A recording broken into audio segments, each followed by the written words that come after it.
अल्लाहुम्मा सल्लि अला सय्यिदना व मौलाना मुहम्मदिन व आलिहि व इतरतिहि बेअददा कुल्ले मालूमिल्ला। मरकज़ तसव्वुफ़ ज़ाकिर नगर खानका शरीफ से तसव्वुफ़ का ये खादिम सूफ़ी काशान अहमद ग़यासी एक बार फिर आपकी इल्माना खिदमत के लिए हाज़िर है। आज की बातचीत का उन्वान एक शेर से शुरू करते हैं। गालिब साहब का बहुत मशहूर शेर है, काबे से पर्दा ना उठा जाहिद, कहीं ऐसा ना हो कि वहाँ भी बुत कदा ही निकले। आज की बातचीत का उन्वान है बुत परस्ती क्या है। ये जो हम कहते हैं और सुनते हैं कि फ़लाँ मज़हब के लोग बुत परस्ती करते हैं, फ़लाँ मज़हब के लोग बुत परस्ती करते हैं, या ये लोग बुत परस्ती करते हैं, ये बुत परस्ती है, ये है क्या? हकीकत में बुत परस्ती है क्या? और कलाम अल्लाह और श्रीमद् भगवत गीता में क्या फरमाया गया है? दोनों ही किताबों से ये ग़ुलाम कोशिश करेगा आज की बातचीत के उन्वान को आगे बढ़ाने की। सबसे पहला सवाल ये है कि बुत परस्ती क्या है? बुत क्या है? क्या आप जानते हैं बुत क्या है? बुत की परस्तिश या परस्ती किसे कहते हैं? कलाम अल्लाह में ज़िक्र है कि इन बुतों की परस्तिश ना करना जिनकी तुम किया करते हो। तो तुम किनकी परस्तिश क्या करते हो? किसको मना किया गया था? कौन सी परस्तिश को मना किया गया था? और बुत कितने प्रकार के होते हैं? क्या आपको मालूम है कि बुत कितने प्रकार के होते हैं? क्या आप सिर्फ ज़ाहिरी बुत को ही बुत समझते हैं? क्या जो ज़ाहिरी तौर पर हमें बुत दिखाई देता है, या जो हम किसी एक ख़ास मज़हब के मज़हब घर में देखते हैं, क्या वही सिर्फ बुत हैं और कोई बुत नहीं है और कहीं बुत नहीं है? फिर कलाम अल्लाह की आयत कौन से बुत का ज़िक्र फरमा रही है? अभी बातचीत करेंगे उस आयत पे भी। बुत परस्ती सिर्फ ज़ाहिरी बुत की बात नहीं हो रही है मेरे दोस्त। बुत परस्ती ख़याली बुत परस्ती भी है। ज़ाहिरी बुत परस्ती तो आपको दिख जाती है, आपको ख़याली बुत परस्ती क्यों नहीं दिखती? जो ये ख़यालों में आप बुत बनाते हो, ये बुत क्यों नहीं दिखते? ये जो जन्नत का गुमान करते हो, ये जो दोज़ख का गुमान करते हो, बारी ताला ने मिसाल दी है। अल्लाह नहीं शर्माता मिसालें देने से, चाहे वो मक्की ही की क्यों ना हो। बारी ताला मिसाल दे रहा है, तुम उस मिसाल को समझ करके पूरी एक कायनात अपने अंदर अपने विचारों के तहत बना ले रहे हो। अल्लाह ताला मिसाल दे रहा है कि हाँ, जन्नत में ऐसी जन्नत होगी जहाँ जिसके तले नीचे नहरें बह रही होंगी। वो जन्नत तो तलाश करते नहीं, क्योंकि वो तो मार्फत के बाद ही अता होती है। तुम उसका गुमान बना लेते हो कि एक ऐसी जन्नत होगी जहाँ हूरें मिलेंगी। हूरों से ज़्यादा वो लगाव रहता है कि जहाँ हूरें मिलेंगी। बुत परस्ती क्या है? बुत परस्ती सिर्फ ज़ाहिरी बुत परस्ती नहीं है, ज़ाहिरी बुत परस्ती भी है, लेकिन जो तुम करते हो, ख़यालों में जो खुदा बनाते हो, वो भी बुत परस्ती ही है। अपने आप को उस बुत परस्ती से जुदा मत समझा करो कि हम बुत परस्ती नहीं किया करते। उतने ही गुनाहगार हो जितने ज़ाहिरी बुत को मानने वाले हैं, यकीन मानो। यानी कि आइए हम लोग कलाम अल्लाह से ही देखते हैं, शुरुआत कलाम अल्लाह से करते हैं। बारी ताला ने क्या फरमाया है बुत परस्ती को लेकर के। कुरान की आयत है सूरह नजम, सूरह नंबर 53, आयत नंबर 23। इसको हम लोग समझते हैं कि बारी ताला क्या फरमा रहा है।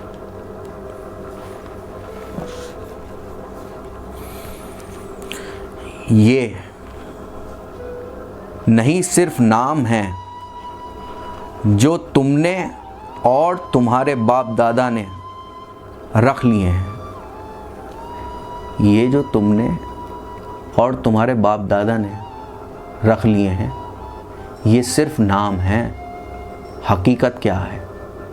अल्लाह ताला फरमा रहा है, उस वक्त बारी ताला सरकार दो आलम के ज़रिए से, उनके वजूद के ज़रिए से क्या फरमा रहा है कि ये जो तुमने रख लिए हैं ये सिर्फ नाम है। अल्लाह नामों में नहीं समा सकता। अल्लाह अल्लाह है। अल्लाह अल्लाह ला नामों में नहीं समा सकता। अल्लाह है। अल्लाह। ये जो तुमने नाम रख लिए हैं ना, तुम सोच रहे हो कि सिर्फ बाहरी बुतों के नाम की बात हो रही है। नहीं, तुमने जो ये ख्याली नाम रख लिए हैं, ये ख्याली जो तुम खुदा बनाए बैठे हो, ये ख्यालों में जो तसव्वुर कर लेते हो, तुम आपसे किसने कहा है कि ख्यालों में अल्लाह का तसव्वुर कर लिया करो? कहीं कलाम अल्लाह की कोई आयत है कि मेरा ख्यालों में तसव्वुर करा करो? कुरान की कोई ऐसी आयत है जहाँ बारी ताला ये कह रहा हो कि तुम मेरा ख्यालों में तसव्वुर किया करो? वो तो कह रहा है कि जो तुमने रख रखे हैं सिर्फ नाम है। आगे देखते हैं और बारी ताला क्या फरमाना है। ये सिर्फ नाम है, नाम से परे है वो, ये याद रखिएगा। आगे क्या फरमा रहा है बारी ताला? अल्लाह ने नहीं उतारी इसकी कोई सनद। ये जो तुमने नाम रख लिए ना, बारी ताला ने इसकी कोई सनद नहीं उतारी है। अपने आप ही रखते रहो। अल्लाह अल्लाह ही है, बारी ताला ही है। वो परम आत्मा है, परम आत्मा अल्लाह। वो नहीं पैरवी करते मगर सिर्फ गुमान और ख्वाहिशें। तुम सिर्फ गुमान की पैरवी करते हो।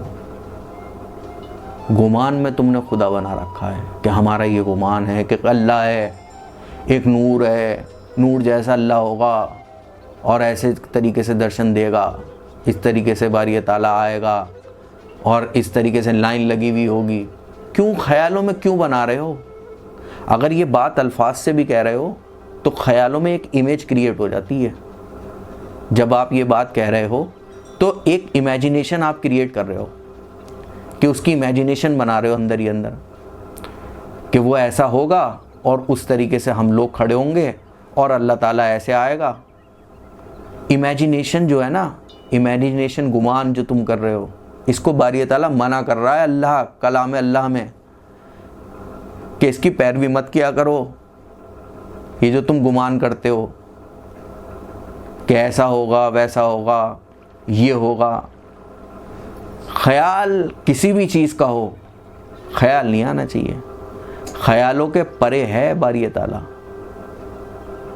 ख्यालों के परे जो दुनिया है, और दुनिया भी नहीं है, सिर्फ वही है। वो नहीं पैरवी करते मगर सिर्फ गुमान और ख्वाहिशें नफ्स की। गुमान और ख्वाहिशें नफ्स की। तुम सिर्फ गुमान और नफ्स की ख्वाहिशों की पैरवी करते हो। जो अल्लाह वाले हैं ना, वो इनकी पैरवी नहीं करते। ना वो गुमान की करते, ना वो ख्वाहिशें नफ्स की करते। वो इससे परे हो जाते हैं। जो अल्लाह को जान जाते हैं वो नफ्स की ख्वाहिशात से भी परे हो जाते हैं और जो गुमान होता है उससे भी परे हो जाते हैं, क्योंकि वो हकीकत जान लेते हैं। आप क्यों नहीं जान पा रहे हैं? सवाल कीजिए अपने आप से कि ऐसा क्यों है कि ये गुलाम मैं बारी ताला परमात्मा को गुमान में ही सिर्फ जानता हूँ। वो नहीं पैरवी करते, वो नहीं करते पैरवी, सिर्फ गुमान और ख्वाहिश नफ्स। यानी कि जो जान जाता है वो तो नहीं करेगा पैरवी, और जो नहीं जानता वो गुमान में और ख्वाहिश नफ्स में ही मुब्तला रहेगा, नफ्स की ख्वाहिशों में ही रहेगा। नफ्स के हालात हैं, वो क्या हालात हैं? अलग अलग हालात में नफ्स होता है, उस बारे में बातचीत करेंगे आगे वक्त मिला तो।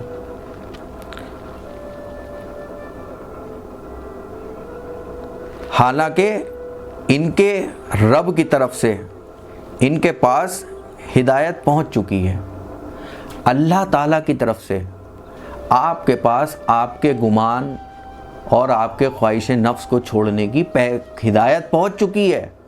आप उस हिदायत को कबूल नहीं कर रहे हैं। क्यों नहीं कर रहे हैं?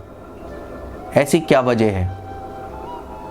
क्यों दुनिया में मुब्तला रहते हैं हर वक्त? दुनिया ऐसा नहीं है कि दुनिया छोड़ देनी है, लेकिन सारा सब कुछ ही सिर्फ दुनिया है। आपकी इबादत भी दुनिया ही हो गई है। जो भी आप इबादत करते हैं वो भी सिर्फ दुनिया के लिए ही करते हैं, हालांकि वो इबादत है ही नहीं। इबादत के मायने बारी ताला के पहचान के हैं। और जो भी तुम रस्मात करते हो वो भी सिर्फ दुनिया के लिए करते हो। जो दिखावा भी करते हो तो दुनिया के लिए करते हो। क्यों? दुनिया का डर होना चाहिए या अल्लाह का डर होना चाहिए? और अल्लाह का भी डर नहीं होना चाहिए, मोहब्बत वाला, इश्क वाला, कि मेरे महबूब को कैसा लगेगा। वो वाला डर की बात करिए बारी ताला ने, मास्टर वाले डर की बात नहीं करिए तो मास्टर साहब बैत से मारेंगे।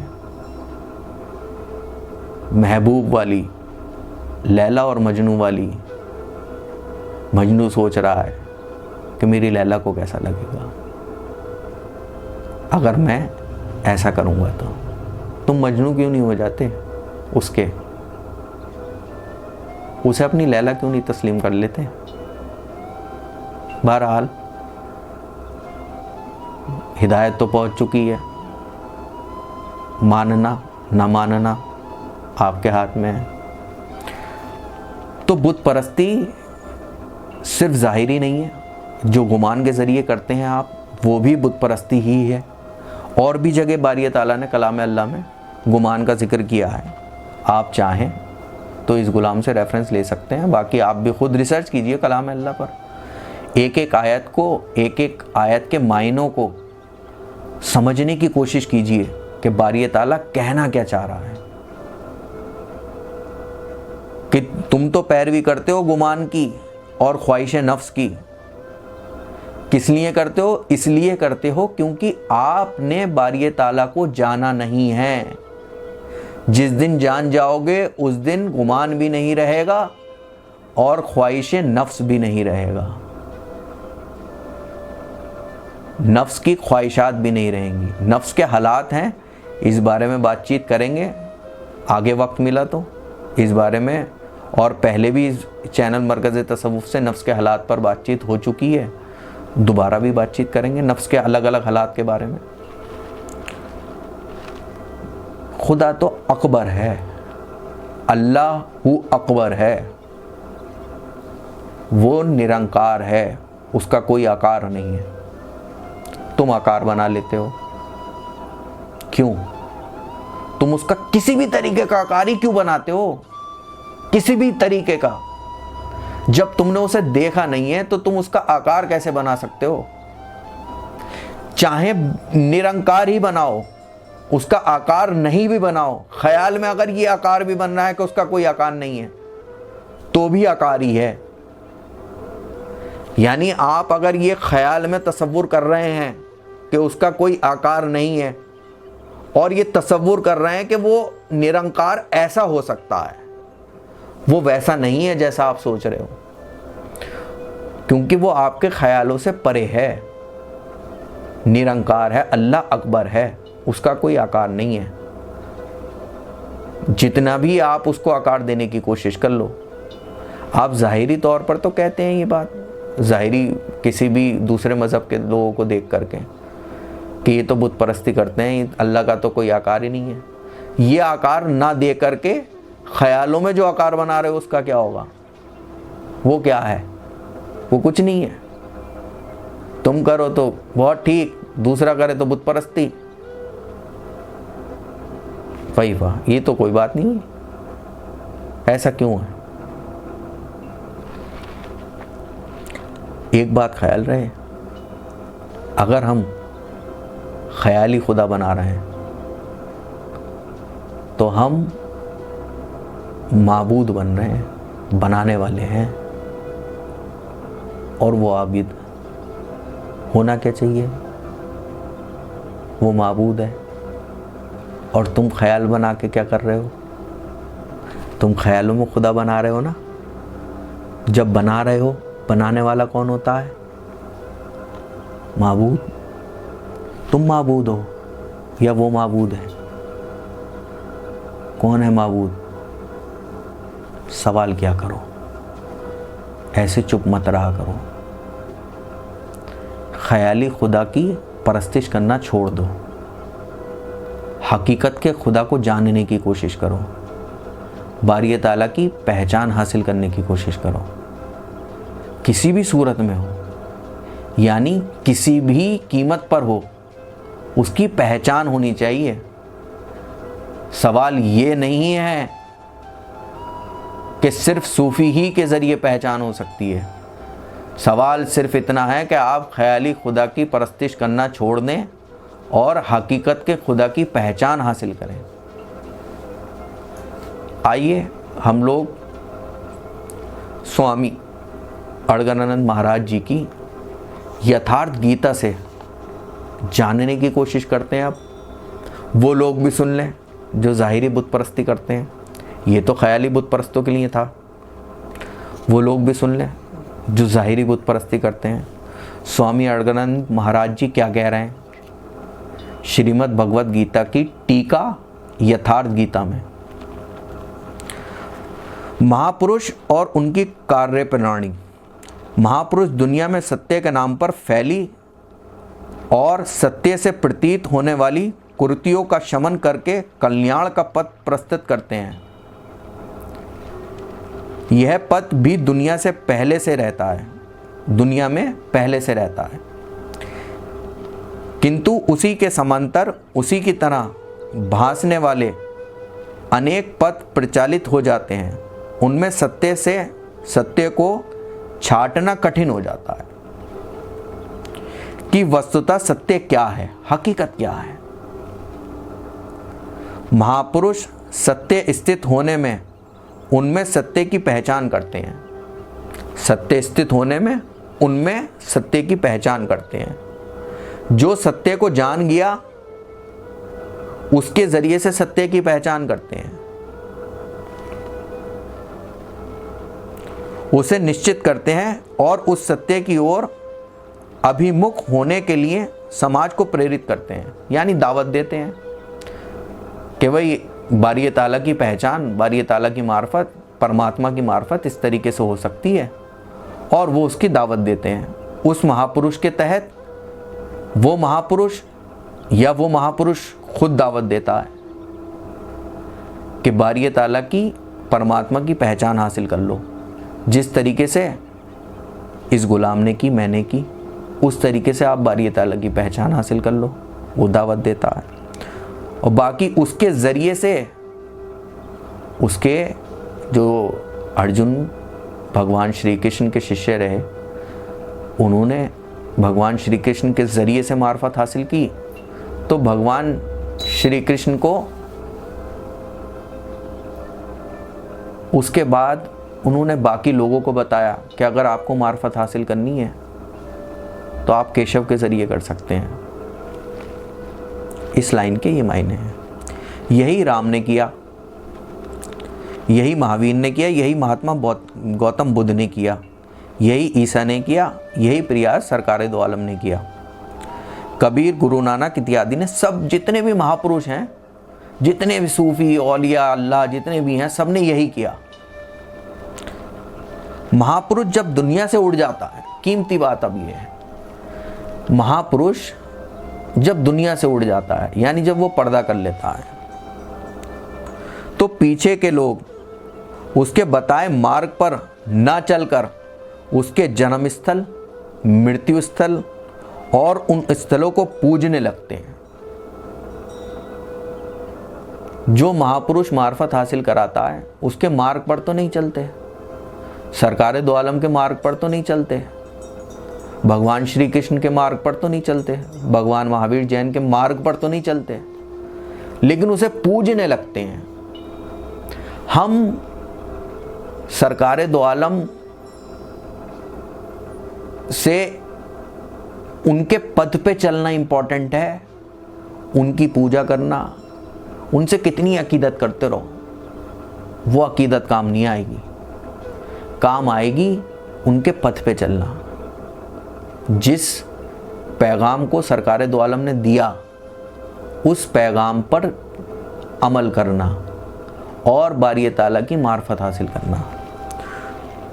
उनके जन्म और मृत्यु स्थल, उन स्थानों को पूजने लगते हैं। यह जहाँ वे गए थे या जहाँ भी वो गए थे, एक एक जगह यहाँ आए थे, यहाँ आए थे, भगवान श्री कृष्ण यहाँ आए थे, भगवान गौतम बुद्ध को यहाँ निर्वाण प्राप्त हुआ था। क्यों? भगवान गौतम बुद्ध को जानने में और उनके पथ पर चलने में कठिनाई महसूस होती है, इसलिए सिर्फ आसानी ढूंढते हो। क्यों आसानी क्यों ढूंढते हो? क्या वजह है? जो तुम्हें लगे वही सिर्फ सही है। वे उनकी मूर्ति बनाकर पूजने लगते हैं। यद्यपि आरंभ में वे उनकी स्मृति ही सजाते हैं, किंतु कालांतर में भ्रम में पड़ जाते हैं। शुरू में तो वो सिर्फ यही करते हैं कि प्रतीक हैं, और धीरे धीरे करके उसमें ही विलुप्त हो जाते हैं। यही हकीकत है। और वह भ्रम रूढ़ी का रूप ले लेता है, वो आपकी बाधा बन जाता है मार्फत की। वही भ्रम, जो भ्रम आप शुरुआत में प्रतीक बनाकर करते हैं और बाद में बारी ताला की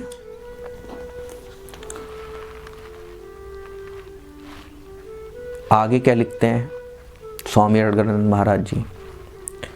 ईश्वर सभी प्राणियों के हृदय में रहता है, केवल उसी की शरण में जाओ।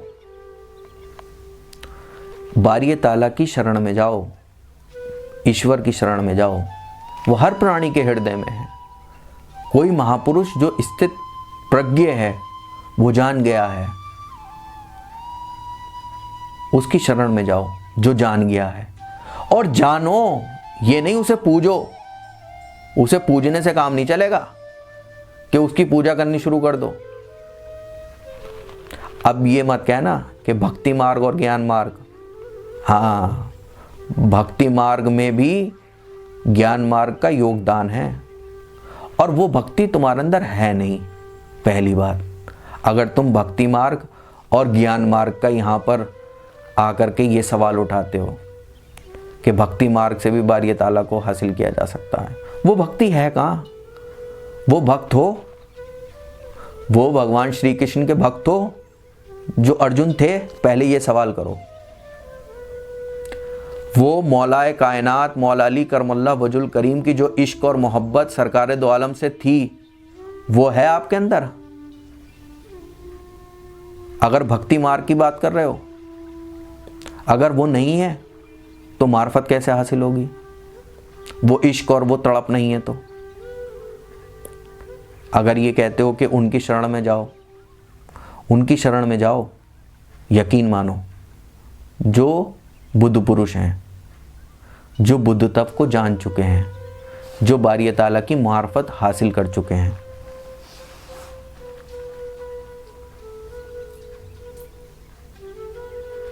पूजा की स्थली हृदय में है। पूजा का स्थान जो है ना, वो हृदय में है।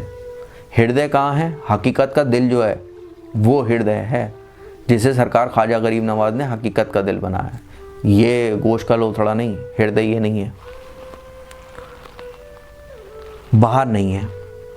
फिर भी लोग पत्थर, पानी, मंदिर, मस्जिद, देवी देवताओं का पीछा करते ही हैं। उन्हीं के साथ श्री कृष्ण की भी एक प्रतिमा बढ़ा लेते हैं।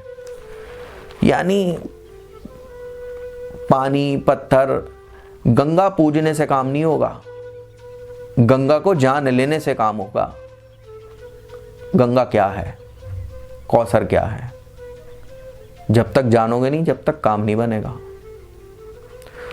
और उसमें एक प्रतिमा और बढ़ा लेते हैं भगवान श्री कृष्ण की, भक्ति का नाम दे करके कि हम तो भक्त हैं।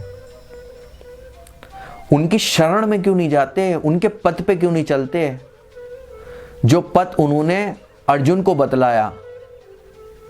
और तुम श्री कृष्ण क्यों नहीं ढूंढते? तुम आज के वक्त में अगर अर्जुन बनना चाह रहे हो तो तुम श्री कृष्ण को भी तो ढूंढोगे। श्रीमद् भगवत गीता में अर्जुन और भगवान श्री कृष्ण का वाद और संवाद है। तुम किससे वाद और संवाद कर रहे हो? तुम्हारे लिए वाद और संवाद, तुम्हारे सवालों का जवाब कौन दे रहा है? खुद ही सवाल करते हो, खुद ही जवाब ले लेते हो। श्रीमद् भगवत गीता पहला पायदान है, मार्फत की पहली सीढ़ी है। अर्जुन बनो और भगवान श्री कृष्ण की तलाश करो, मिल जाएंगे यकीनन। उनकी मूर्ति पूजने से कुछ नहीं होगा। पूजने से जब तो हो सकता है जब मारिया ताला की मार्फत हासिल कर लो, और फिर जरूरत ही नहीं रहेगी, फिर अल्लाह अल्लाह कहने की जरूरत भी नहीं रहेगी, फिर कृष्ण कृष्ण कहने की भी जरूरत नहीं रहेगी। फिर तो कृष्ण और अर्जुन एक ही हो जाएंगे। आपको मालूम है अर्जुन का नाम एक कृष्ण भी है। अर्जुन के 10 नामों में से एक नाम कृष्ण भी है, तो 2 नहीं एक हैं। श्री कृष्ण की ही साधना पर बल देने वाले तथा जीवन भर मूर्ति पूजा का खंडन करने वाले बुद्ध की भी मूर्ति उनके अनुयायियों ने बना ली। भगवान गौतम बुद्ध ने मूर्ति का विरोध किया, परमात्मा का विरोध किया, पर उन्होंने कहा कोई परमात्मा नहीं है, और कह भी दिया। क्या कह दिया? और उन्हें पूजने लगे। भगवान गौतम बुद्ध ने आनंद से कहा कि आनंद, ये ध्यान रखना यार कि मेरे बाद मुझे पूजने मत लगना, मेरे पथ पे चलना। और आज देखो आप, पथ पे चलने में आपको कठिनाई क्या है? आपको ऐसा लगता है कि आपको दुनिया छोड़नी पड़ेगी। यकीन मानिए नहीं छोड़नी पड़ती। दुनिया में रहते हुए उनके पथ पर चला जा सकता है। इतना मत सोचा करो। जबकि भगवान गौतम बुद्ध ने कहा था, आनंद, तथागत की शरीर की पूजा में समय स्पर्श ना करना। कह दिया स्वामी जी ने कि आनंद से जो कहा था कि तू शरीर को ही मत पूजने लगना, कि तू सिर्फ शरीर को ही पूजने लगे। शरीर की पूजा नहीं है, पूजा तुम्हारी खुद की है। तुम बारिये ताला को जान जाओ,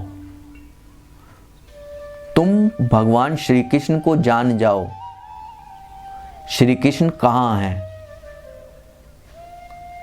अर्जुन हो जाओ और अपने सवालों को पैदा करो। मौलाए कायनात की तरह इश्क करो सरकारे दो आलम से, तो बारिये ताला की मार्फत हासिल होगी। ऐसा नहीं है कि सिर्फ पूजने से या ये कहने से कि हम तो भक्ति मार्ग पर हैं, हमारा तो सही है ना। कुछ सही नहीं है। भगत हो जाना सही है। क्या समझे?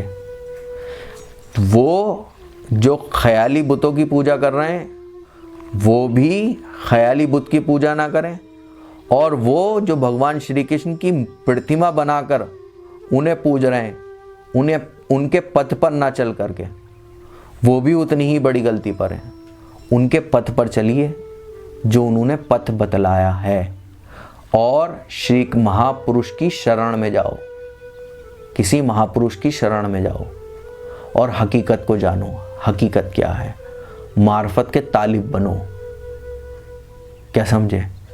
श्रीमद् भगवत गीता और कुरान दोनों ही से ये बात साबित है कि चाहे ख्याली बुत परस्ती हो, चाहे ज़ाहिरी बुत परस्ती हो, बुत परस्ती ही है, और दोनों ही बुत परस्त हैं।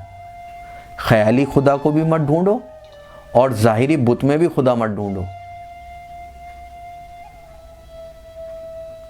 हकीकत में खुदा की तलाश करो कि बारिये ताला, अल्लाह ताला कहाँ है, क्या है, ईश्वर क्या है, परमात्मा क्या है। अर्जुन हो, श्री कृष्ण की तलाश करो। आज के लिए इस गुलाम को इजाज़त दीजिए। आप सभी के भीतर बैठे हुए बारिए ताला परमात्मा को इस गुलाम का प्रणाम स्वीकार करें। बहुत बहुत शुक्रिया।